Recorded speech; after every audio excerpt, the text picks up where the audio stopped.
Ce matin, la porte du domicile du couple Foto est fermée. À l'entrée, des traces de sang sont encore visibles, témoins silencieux de la violence survenue il y a quelques jours. C'est dans ce cadre que Solange Bekono, d'une trentaine d'années, aurait mortellement frappé son compagnon Stéphane Foto, avec qui elle vivait depuis plus de 2 ans. Le couple revenait d'une virée, accompagné d'une voisine. Aux environs de 3 heures, je suis comment Solange dit « Fiche-moi le camp, ne me dérange pas, ne me dérange pas, fiche-moi le camp là-bas ». Après, j'entends la voix de M. Fosso. Je t'ai dit que tu n'entres pas ici, va appeler ta belle-mère. C'est là où j'ouvre ma porte, je sors. Elle me dit la mère.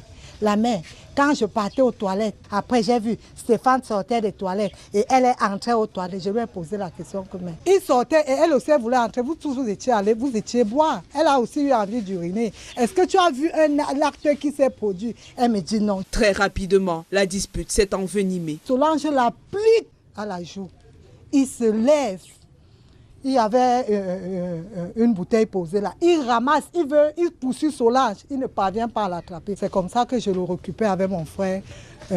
Monsieur Fosso, là, on récupère la bouteille, on lui dit laisse. C'est comme ça que Solange vient avec le caillou. Elle applique, je dis avec force. Le monsieur s'est une fois écoulé. Grièvement blessé à la tête, Foto est d'abord conduit dans un centre de santé de la place, puis transféré à l'hôpital La Quintini de Douala, où il succombe à ses blessures. Le 1er janvier, ils ont toujours vécu, la femme avait bu, ils ont vécu une scène ici. C'était la première fois que moi je voyais ça. La femme était sous. La mise en cause a été interpellée et se trouve entre les mains des forces de maintien de l'ordre. Ce drame est loin d'être un cas isolé.